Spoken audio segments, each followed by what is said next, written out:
Հայաստանի 16-րդ վարչապետը գրում է իր Facebook-յան էջում. Մայրաթոր Սուրբ Էջմիածինը թող պարզաբանի համաձայն հայաստանյաց առաքելական Սուրբ եկեղեցու կանոնների, ինչ է տեղի ունենում, երբ պարզվում է կուսակրոն հոգևորականը խախտել է կուսակրոնության ուխտը եւ այն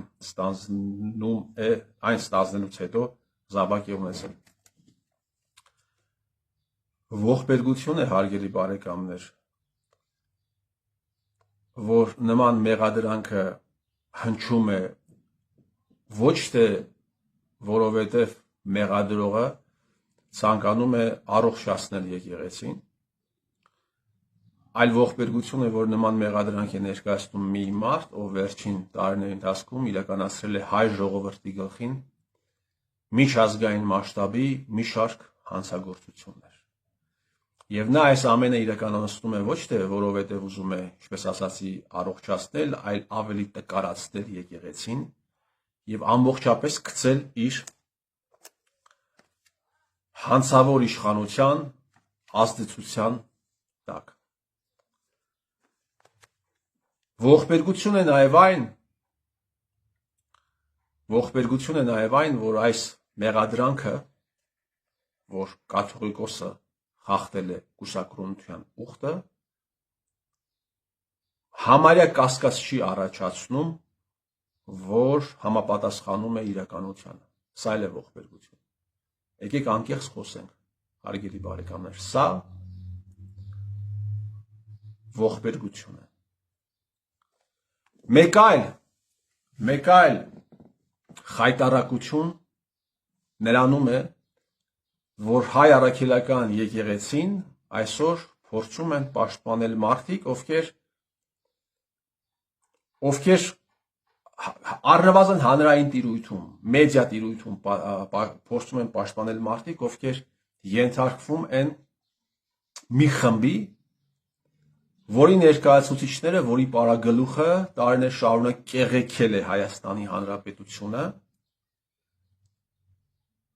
բեմականացրել է կեղծ հեղափոխություն Փաշինյան Նիկոլի հետ, խոսքը Սերժ Սարգսյանն է վերաբերում, որոնց գործունեությունը ամբողջապես եկել է հակաքրիստոնեական եւ նաեւ հակաառաքելական եկեղեցուն ուղղված։ Ես հիշում եմ, որ 2013-14 թվականներ, երբ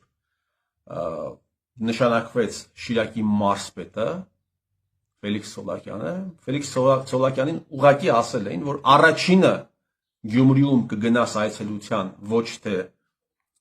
Միքայել arczepiskopos, այն ժամանակի եպիսկոպոս Աջապահյանին, այլ քույր Արուսյակին, կաթոլիկների այստեղի ներկայացուցչին։ Եվ այսպիսի բազմաթիվ դրվագներ կան, մանր դրվագներ եւ նաեւ բովանդակային դրվագներ, որ այս մարդիկ իրենց գործունեությամբ եղել են հակաքրիստոնեական։ Այս մարդիկ, այս խմբերի ներկայացուցիչները, հատկապես վերջին տարիների ընթացքում, հարգելի բարեկամներ, մի քանի կոպեկի համար, այս վարսկանները մի քանի կոպեկի համար ամենավերջին վիրավորանքներն են տվել մարդկանց, այդ թվում առաքելական եկեղեցու բարձր դասի ներկայացուցիչներին միայն ու միայն մեկ բանի համար, որովհետև իրենք խոսել են ճշմարտության մասին։ Եվ հիմա այս վարսկանները, այս խմբերը փորձում են պաշտպանել առաքելական եկեղեցին։ Ես ձեզ ասեմ, ինձ համար անձամբ ավելի մեծ խայտառակություն է ոչ թե Նիկոլի այսպիսի քաղաքականությունը, այլ ավելի մեծ խայտառակություն է սրանց եկեղեցու պաշտպանելը։ Ինձ համար ավելի մեծ խայտառակություն է ոչ թե Թորոսյան Արսենի պեսների, որոնք ոչ միայն աթեիստներ են, այլ իրենց բնույթով հակաքրիստոնյա են, պահվածքը, այլ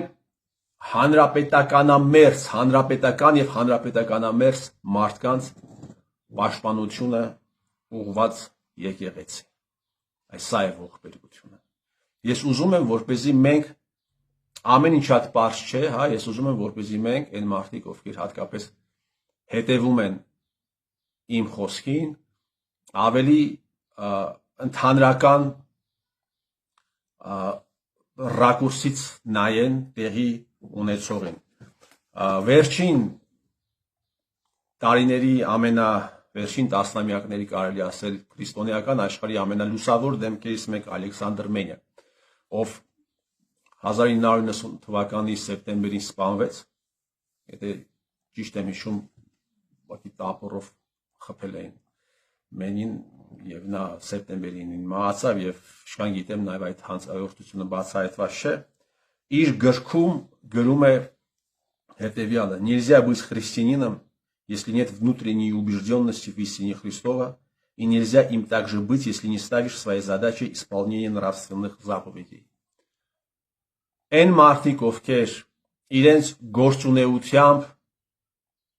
ապացուցել են, որ բացարձակապես որևէ առնչություն չունեն Քրիստոսի հետ, Քրիստոսի խոսքի հետ, այսօր փորձում են